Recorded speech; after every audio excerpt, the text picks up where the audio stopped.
hello. First of all, તો I love you all, અને second of all, I love you too. યાર complete ધોરણ 10 એમાં chapter number 13 આંકડા શાસ્ત્ર, એમાં જે મોસ્ટ એમપી દાખલા છે ને એની એક સિરીઝ આલે કે 10 થી 15 મિનિટનો એક દાખલો થાય અને એ દાખલો ક્લિયર થાય એની જવાબદારી આપણી, અને મોસ્ટ આઈએમપી કમ્પ્લીટ સુવિધા મૂકીને જવું હોય તો નીકળી પડો, કાંઈ એટલે આના ઉપર રોટલો નથી. ઓકે માઈ લો, એટલે કાંઈ ઈ પ્રોબ્લેમ નથી. જોવો હોય તો જોવો, ના જોવો હોય તો પ્રેમથી નીકળી. પેલા તો હું જાવું હોય તો જવા દો, ને તો પછી હજી કહું હું નીકળી જાઉં. અને એનાથી પેલા ધોરણ 10 એમાં જો આપણે મધ્યસ્થના દાખલા કરતા. હવે મધ્યસ્થનો નિયમ શું હોય? મધ્યસ્થ એટલે એમ, એનો નિયમ શું હોય સ્વીટહાર્ટ? તો કે વર્ગ હોય ને સતત હોય. વર્ગ કેવા હોવા જોઈએ? વર્ગ સતત હોય. મધ્યસ્થના દાખલામાં વર્ગ અસતત હોય ને સ્વીટી તો હાલે નહીં. અને જો વર્ગ અસતત આપેલા હોય તો એને શું કરવું પડે? અસતત માંથી સતતમાં રૂપાંતર કરવું પડે. પણ મધ્યસ્થનો દાખલો હોય તો એમાં વર્ગ સતત ને હાલશે જ નહીં, કે વર્ગ ક્યારેય સતત હાલે નહીં. જો આમાં વર્ગ સતત એટલે હું, તો કે એક વર્ગની ઉર્ધ્વ સીમા અને એના પછીના વર્ગની અધઃ સીમા સમાન હોય છે. સમજાય સ્વીટી? કે એક વર્ગની ઉર્ધ્વ સીમા અને એના પછીના વર્ગની અધઃ સીમા કેવી હોય છે? ઇક્વલ હોય છે. નો હોય તો ઇક્વલ બનાવવી પડે. ખાલી એક મધ્યસ્થમાં એમ થાય, બાકી મધ્યકમાં ને એમાં કઈ જરૂર નથી. હવે જો આમાં વર્ગ હું આપેલા, જો આ દાખલો છે કયા પ્રકારનો? તો કે અસતત વર્ગો વાળો દાખલો. કયો? અસતત વર્ગ વાળો દાખલો. તો કે અસતત વર્ગ વાળો દાખલો મતલબ જો આમાં શું વર્ગ છે? 118 થી 126, 127 થી 135, 136 થી 144 કે 43 કેટલા 44, 145 થી 153 આવી રીતના છે. 154 થી 162, 162 થી 171, 71 કે 70, હા 70 અને 171, 172 થી 180 આવી રીતના છે. Complete sweet. હવે જો આવા દાખલામાં વર્ગ આમાં આપેલા છે, આ સમજાય સ્વીટી? હવે જો આ વર્ગની ઉર્ધ્વ સીમા જો અહીંયા ખાસ ધ્યાન રાખજો. આપણા મહત્વના શરીરને તમામ અંગ ખુલી જાવ. આંખ, નાક, કાનનું નથી કહેતું, અને એનાથી મહત્વનું એક અંગ ચોટી જવું છે. એટલે આ ઉર્ધ્વ સીમા કહેવાય. આ વર્ગ આપેલો હોય ને, આમ જો સ્વીટી 118 થી 126 હોય ને તો જમણી કોર હોય ને મોટું, જમણી બાજુ હોય ને એને ઉર્ધ્વ સીમા કહેવાય, ડાબી બાજુ હોય ને એને અધઃ સીમા કહેવાય. આટલું ક્લિયર? તો હવે જો આ વર્ગની ઉર્ધ્વ સીમા જોવાની, આ 126, અને એના પછીની વર્ગની અધઃ સીમા જોવાની, આને શું કહેવાય? અધઃ સીમા. આ બે સમાન હોય ને તો સતત વર્ગ કહેવાય, અસમાન હોય તો અસતત વર્ગ કહેવાય, જે મધ્યસ્થના દાખલામાં ન ચાલે. જો આમાં કેટલા છે? ઉર્ધ્વ સીમા 135, એના પછીના વર્ગની કેટલી છે? અધઃ સીમા 136. મતલબ આ બે ઇક્વલ નથી તો અસતત વર્ગ, જે મધ્યસ્થમાં ન ચાલે. આમાં 144, અહીંયા છે અધઃ સીમા 145, ઇક્વલ નથી તો કે અસતત વર્ગ છે. કેવું સ્વીટહાર્ટ? તો અસતત મધ્યસ્થના દાખલામાં હાલે નહીં. તો મધ્યસ્થના દાખલામાં ન હાલે તો એને સતતમાં ફેરવવું પડે. સમજાય સ્વીટહાર્ટ? 118 થી 126 છે, 127 થી 105. શું કહું છું એ સમજાય છે? તમારા કાનમાં ઉતરે છે? કાનનું નથી કહેતો. કમ્પ્લીટ માઈ લો, ખાસ ધ્યાન રાખો. હવે આ વર્ગ જે આપેલા છે ને અસતત, એને પેલા શું કરશું? તો કે એને સૌથી પહેલા સતતમાં ફેરવશું. કેવી રીતના ફરશે? જો વર્ગને શું કરશું? તો કે અસતત વર્ગ છે એને આપણને સતતમાં ફેરવશું. કેવી રીતના ફરે? તો કે હવે જોવાનું પહેલા તો, જ્યારે એક બાજુ જો 118 થી 126 છે, પછીના વર્ગમાં છે 127 થી 135 એવું છે, બરાબર? તો હવે જો અહીંયા પેલું હું 118 થી 126 26 બીજું છે 127 થી 135 પછી 136 થી 143 કે 44 છે ને 44 છે સોરી સ્વીટી હવે જો શું કરશું આને સતતમાં ફેરવવાનું છે આ કેવા છે અસતત છે એ કેમ ખબર પડે તો એક વર્ગની ઉર્ધ્વ સીમા અને એના પછીના વર્ગની અધો સીમા ચેક કરવાની બે ઇક્વલ હરખી છે ઇક્વલ છે નથી તો એને કેવા અસતત વર્ગ કહેવાય હવે એને ફેરવવાના છે સતત સમજાઈ ગયું સ્વીટાર્ટ હવે સતતમાં ફેરવવું હોય તો શું કરી શકીએ જો આ 126 અને 127 વચ્ચે કેટલો ગાળો હોય એકનો ગાળો હોય શું કેટલાનો 135 અને 136 વચ્ચે કેટલાનો ગાળો હોય એકનો ગાળો હોય સ્વીટાર્ટ હવે તો શું કરી તો કે આની બાજુ એક ઘટાડી અને આની બાજુ એક બોલો એક મતલબ આની બાજુ 0.5 ઘટાડી આ જી અધો સીમા છે ને એમાં બધેમાં કેટલા તો કે અડધો અડધો ઘટાડશે અને ઉર્ધ્વ સીમામાં 0.5 વધારે તો શું થાય તો કે આની બાજુ 118 છે ને એમાંથી અડધો ઘટી જાય તો કેટલા થઈ જાય 118 માંથી અડધો જાય તો 117.5 અને આની બાજુ અડધો વધારે તો 126 હોય એમાં અડધો ઉમેરી તો 126.5 થઈ ગયું પેલો વર્ગ હોવાનો હવે જો આ 127 છે એમાંથી અડધો ઘટાડી તો કેટલા થાય 127 માંથી અડધો જાય તો 126.5 અને આની કોર અડધો વધારીએ તો 135 હોય તો 135.5 હવે જો આની અધો સીમા અને આ ઉર્ધ્વ સીમા બે કેવી થાય છે સમાન મતલબ વર્ગ કેવા બને સ્વીટાર્ટ તો કે બંને સમાન બને અહીંયા 136 છે એમાંથી અડધો ઘટાડી તો કેટલા થાય સ્વીટી 135.5 અહીંયા 144 છે એમાં અડધો વધારે તો કેટલા થાય 144.5 એક બાજુ શું કરશે 0.5 બાદ કરશું એક બાજુ 0.5 ઉમેરશું ઉર્ધ્વ સીમા છે એમાં ઉમેરશું અધો સીમાથી 0.5 બાદ કરશું સમજાઈ ગયું સ્વીટાર્ટ એટલે કે બંને બાજુમાં માંથી એક બાજુમાં શું કરશે તો કે 0.5 બાદ કરશું અને એક બાજુમાં શું કરશે તો કે 0.5 ઉમેરશું એટલે વર્ગ કેવા બની જાય સ્વીટાર્ટ સતત બની જાય આ સમજાઈ ગયું હવે સતત વર્ગ બને એટલે શું થાય તો કે થી પછી મધ્યસ્થનો દાખલો ગણી શકાય મધ્યસ્થનો દાખલો ગણવો હોય તો વર્ગ કેવા જોઈએ સ્વીટી તો કે મધ્યસ્થનો દાખલો ગણવો હોય તો વર્ગ હંમેશા સતત જોઈએ અસતત વર્ગ હોય તો મધ્યસ્થનો દાખલો શક્ય નથી અને અસતતને સતતમાં ફેરવવા માટે આ દાખલામાં શું કરવું પડશે સ્વીટી તો કે આ દાખલામાં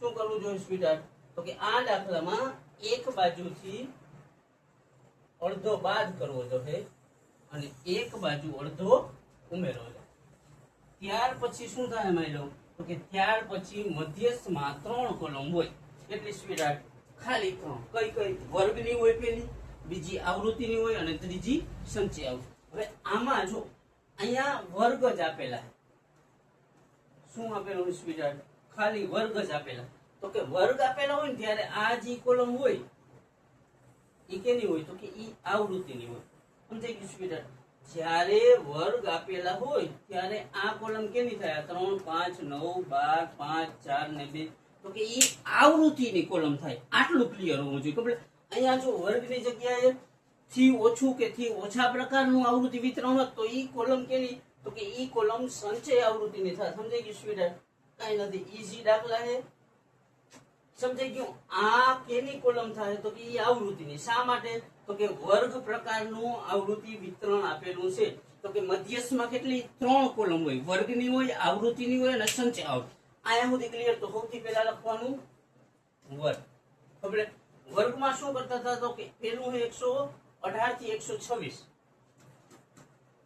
તો એક બાજુ અડધો ઘટાડી તો અહીંયાથી જે 117.5 અને આલી કો અડધો વધારી તો 126.5 તો અહીંયા લખવાનું 117.5 થી 126.5 બીજું શું હોય તો 127 થી 135 તો એક બાજુ શું કરવાનું અડધો ઘટાડવાનું એટલે 26 માંથી અડધો 27 માંથી 26 અડધો જાય તો 26 અને આની કો અડધો વધારવાનો એટલે 135 તો 126.5 થી 135.5 અહીંયા સુધી ક્લિયર સ્વીટાર્ટ પછી ત્રીજું છે 136 થી 144 અહીંયા લખવાનું 136 થી 144 આની કો અડધો ઘટાડી એટલે 135.5 અને આની કો અડધો વધારી એટલે 144.5 તો અહીંયા લખવાનું 135.5 થી 144.5 કમ્પ્લીટ સ્પીડ. હવે એવી રીતના 145 હોય તો 145 માંથી અડધો ઘટાડીએ એટલે 44 અને આની કોર 153 તો 153.5. 154 હોય એમાંથી અડધો ઘટાડી તો 153.5 અને આલી કોર 162 એમાં વધારી તો 162.5. પછી એવી રીતના 163 થી 171 છે. આવી રીતે આગલો વધ્યો હોય 163 થી 171 તો આમાં અડધો ઘટાડી 163 માંથી તો કેટલા થાય સ્વીટ? 162.5 અને 71 માં અડધો ઉમેરી તો 171.5. પછી છેલ્લો વર્ગ 172 થી 180 કેટલા સ્વીટ? 172 થી 180 તો આમાંથી અડધો ઘટાડી 172 માંથી અડધો ઘટાડી એટલે 171.5 અને 80 માં ઉમેરી એટલે 180.5. અહીંયા સુધી કમ્પ્લીટ સ્વીટ. આ શું કહ્યું આપણે તો કે વર્ગ અસતત હતા એને કેવામાં કહ્યું તો કે એને સતતમાં ફેરવ્યું. અહીંયા સુધી કમ્પ્લીટ. હવે શું કરવાનું માયલો તો કે હવે કાંઈ ના કરવાનું. વર્ગ પછી કઈ કોલમ આવેલી હોય તો કે પછી આવૃત્તિની હોય અને એના પછી સંચય આવૃત્તિની કે CFI. FI CFI આટલું કમ્પ્લીટ. આ કયા પ્રકારનું તો કે વર્ગ વાળા પ્રકારનું કોષ્ટક છે. એટલે આ લાઈન હોય ને આ એ કેની હોય તો કે આવૃત્તિ 3 5 9 12 5 તો અહીંયા લખો 3 5 9 12 5 અને પછી 4 ને 2 તો અહીંયા 4 ને 2 આટલું કમ્પ્લીટ સ્પીડ. શું કર્યું તો કે આવૃત્તિ આ જે આપેલું હતું એ આવૃત્તિનું અહીંયા લખ્યું. પછી સંચય આવૃત્તિમાં શું કરવાનું તો કે અહીંયા ખાસ ધ્યાન રાખજો સ્પીડ. કાંઈ નથી, મસ્ત દાખલો હોય. આ પેલા 3 લખવાનું તો અહીંયા લખ્યા 3. હવે શું કરવાનું તો કે આ 3 અને 5 નો સરવાળો 3 ને 5 કેટલા થાય 8 થાય. હવે 8 ને 9 નો સરવાળો કેટલો થાય 17. 17 ને 12 નો સરવાળો કેટલો થાય 29. 29 ને 5 34. 34 ને 4 38. 38 ને 2 40. અહીંયા 40 હોય ને તો આ કેટલું હોય 40. અહીંયા સુધી સમજાઈ ગયું સ્વીટ આર્ટ. શું કહ્યું જો નો સમજાણું હોય તો પાછું એકવાર કરીએ કેમ કર્યું ને ખાસ ધ્યાન રાખજો. જો આ પેલા 3 છે ને એમ હવે 3 માં 5 ઉમેરવાના એટલે 5 ને 3 8 માં 9 ઉમેરવાના 9 ને 8 17 માં 12 ઉમેરવાના 29. 29 માં 5 ઉમેરવાના 34. 34 માં 4 ઉમેરવાના 38. 38 ને 2 40. આ 40 હોય તો આ કેટલા હોય સ્વીટહાર્ટ 40 હોય કમ્પ્લીટ. આને 40 એને FI કહેવાય અને એનું બીજું નામ શું કહેવાય સ્વીટી n. તો n બરાબર કેટલા 40. હવે પેલા હું શોધી લઉં તો કે n ના છેદમાં 2 એટલે 40 ના અડધા કેટલા થાય માની લઉં 20. અહીંયા સુધી ક્લિયર સ્વીટી. હવે જો તમારી આંખ નાક કાન બધું ખુલ્લું રાખજો. અહીંયા n ના છેદમાં 2 કેટલા આવ્યા માની લઉં 20 આવ્યા. તો સંચય આવૃત્તિ વાળી કે CFI વાળી કોલમ હોય ને એમાં જોવાનું. તમે 3 સુધી એકલા બોલો તો 20 આવે નો આવે. 8 સુધી બોલો તો આવે નો આવે. 17 સુધી બોલો તો આવે નો આવે. 29 સુધી બોલો ને તો આવે. તો આ 29 વાળી જે કોલમ હોય ને એને શું કરવાનું માની લો એને ટીક કરવાનું. સમજાઈ ગયું કેવી રીતના એ ટીક કર્યું? સમજાઈ ગયું સ્વીટહાર્ટ? સમજાય છે એમને એમને. જો અહીંયા n ના છેદમાં 2 કેટલા આવ્યા સ્વીટી 20 આવ્યા બરાબર. તો હવે આ કોલમમાં જોવાનું 3 સુધીમાં 20 આવે ન આવે, 8 સુધીમાં આવે ન આવે, 17 સુધીમાં આવે ન આવે, 29 સુધીમાં 20 આવી જાય તો આ આખાને ટીક કરી લેવાનું, ખાલી 29 ને નહીં. સમજાણું સ્વીટી? હવે શું કરવાનું તો કે હવે મધ્યસ્થનું સૂત્ર મૂકવાનું. તો કે મધ્યસ્થ m = L plus n/2 minus CF by F into H. આ શું થયું તો કે મધ્યસ્થનું ફોર્મ્યુલા સમજાઈ ગયું સ્વીટહાર્ટ? m = L plus n/2 minus CF by F into H. હવે આમાંથી શું કરવાનું? L ગોતવાનું સૌથી પહેલા. તો કે L ક્યાં જડે? તો કે આ વર્ગ જે ટીક થયો હોય ને આ આટલામાં એમાં આ જે નાનું હોય ને સમજાય સ્વીટી? હું કહું તો કે વર્ગ કયો ટીક થયો તો કે 144.5 થી 153.5. તો કે એમાંથી આ નાનું હોય જે આપણે આખું ખાનું કર્યું હોય ને સ્વીટી, આ જે ખાનું કર્યું ને આ ખાનું કર્યું કમ્પ્લીટ. એ ખાનામાં આલી બાજુની અધોસીમા જે વર્ગમાં આમ છે ને 144.5 થી 153.5 તો એમાં આ જે નાનું હોય ને ઈ લેવાનું. કેટલું? અધોસીમા 144.5 તો એ l ની જગ્યાએ કેટલા લખવાનું માની લો 144.5 પ્લસ n ના છેદમાં 2 કેટલા આવ્યા હતા સ્વીટહાર્ટ? તો કે n ના છેદમાં 2 આવ્યા હતા 20. કારણ કે n બરાબર 40 તો 20 40 ના અડધા કેટલા થાય 20. તો અહીંયા લખ્યા 20 ઓછા CF. અહીંયા ખાસ ધ્યાન રાખો. તો CF એટલે હું તો કે CF વાળી લાઈનમાં ટીક કર્યો હોય ને એનું ઉપર તો ટીક 29 કર્યા એની ઉપર કેટલા છે 17. તો CFI કેટલા થાય 17 છેદમાં F. F એટલે આવૃત્તિ. તો કે આવૃત્તિ વાળી લાઈનમાં ટીક કર્યું એની કેટલા ટીક કર્યા સ્વીટી 12. તો કેટલો જવાબ આવે અહીંયા 12. અને h એટલે ગાળો, વર્ગ વચ્ચે કેટલાનો ગાળો છે 9 નો. સમજાઈ ગયું સ્વીટ? અહીંયા સુધી કમ્પ્લીટ. હવે જો છેદ ઉડાડો, સાદું રૂપ આપો એટલે 4 માર્ક ખિસ્સા. હવે જો આ અને આ બે ના છેદ ઉડે, 3 ચોક 12 અને 3 તેરી 9. અહીંયા સુધી કમ્પ્લીટ સ્વીટ. તો કે 144.5 વત્તા, હવે જો આ બેની હું બાદ બાકી થાય 20 ઓછા 17, 20 માં 17 જાય તો 3, એના છેદમાં 4 અને આ ગુણ્યા 3. અહીંયા સુધી કમ્પ્લીટ સ્વીટ. તો કે 144.5 એમનેમ વત્તા આ બેનો શું થાય તો કે ગુણાકાર થાય 3 તેરી 9 છેદમાં 4. અહીંયા સુધી કમ્પ્લીટ. તો કે 144.5 વત્તા 9 ના છેદમાં 4 આવ્યું. તો કે 144.5 વત્તા 9 ના છેદમાં 4 બેયનો કરી નાખવાનો ભાગાકાર. ડાયરેક્ટ કરવો હોય તો શું થાય 4 દુ 8 ને 25 દુ 50 એટલે 2.25 થાય. અને છતાંય ન મેળ પડે તો આમ કરીને આમ કરવાનું, ઉપર હોય એને અંદર લખવાનું, નીચે એને બહાર. 4 દુ 8, 1 વૈધા ભાગના એટલે પણ 4 દુ 8, 2 વૈધા 4 50 20 એટલે 2.25. તો હું આવ્યું 144.5 વત્તા 2.25. 144 ને 2 146 અને પોઈન્ટ 50 ને 25 75. આ બેનો સરવાળો કેટલો 146.75. હાવ મસ્ત દાખલો અને સ્મૂથ દાખલો. એકવાર જોઈ લે કેમ આવ્યું નહીં. જો આ મધ્યસ્થનું સૂત્ર, મધ્યસ્થ m L + n/2 - CF/F × h. આ એનું ફોર્મ્યુલા. એમાં આપણું કઈ હાલે નહીં. ઈ કેમ કરવાનું તો કે પ્રેક્ટિસ થી થઈ જાય વારંવાર. હવે આ L એટલે વર્ગ કેટલો હતો તો કે 144.5 થી 153.5. એમાં આ જે નાનું હોય ને એને L કહેવાય. L એટલે અધઃસીમા બિંદુ. તો અધઃસીમા કેટલું 144.5. આ n ના છેદમાં 2. n એટલે કુલ આવૃત્તિ જે હોય ને એને ટોટલ હતો 40 ના અડધા કેટલા થયા 20. CFI મતલબ સંચય આવૃત્તિ. સંચય આવૃત્તિમાં આપણે જે ટીક કર્યું 29 ટીક કર્યા હતા એની ઉપર કેટલા હતા 17. તો સંચય આવૃત્તિ 17. આવૃત્તિમાં જે સિલેક્ટ કર્યું એ અને વર્ગ લંબાઈ કેટલી છે 9. તો અહીંયા 9.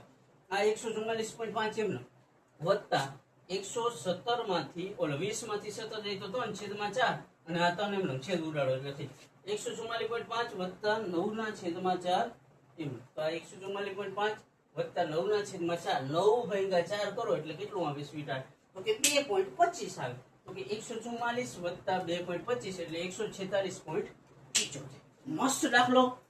તમે મને કહેવા પૂરું થાય ને આઈ લવ યુ એમ તો સ્વીટહાર્ટ. અને ઈઝી દાખલો આવ્યો તો કે 4 માર્ક રોકડા. આનાથી ઈઝી દાખલો લગભગ આંકડા શાસ્ત્રમાં ક્યાંય હશે નહીં. ઓકે માય લવ, મસ્ત સ્મૂથ અને ઈઝી દાખલો. નો લાગતા હોય તો પ્રેક્ટિસ કરો, વારંવાર પ્રેક્ટિસ કરો. તમારે કઈ આ જ કામ, તમે હાવ નવરી ના છો એટલે આ જ ધંધો હોય તમે. એટલે ધંધી નો કરો, 2 વાર 5 વાર 15 વાર 50 વાર ગણો. બેર મિનિમમ 50 વાર. 50 વાર ના આવે તો મૂકી દો, માઈ ગયો નથી કરો. કમ્પ્લીટ સ્વીટહાર્ટ. એટલે પ્રેક્ટિસ કરો, વારંવાર પ્રેક્ટિસ કરો, તોડ પ્રેક્ટિસ કરો. તોડનું નથી કેતો, છાપ ઉઠે ને એવી. કમ્પ્લીટ સ્વીટહાર્ટ. મસ્ત દાખલો અને બોર્ડમાં આવી શકે એની પૂરેપૂરી સંભાવના છે. ઓકે સ્વીટી, અહીંયા સુધી રહેવો. આ દાખલો જોયો તો મને ભરોસો હોય આ તમને ના આવડ્યું ને હું બને જ નહીં. એટલો ઈઝી દાખલો. એટલે અહીંયા સુધી રહ્યો હોય તો આઈ લવ યુ ઓલ અને જાજુ કઈ નથી. નીકળી પડો.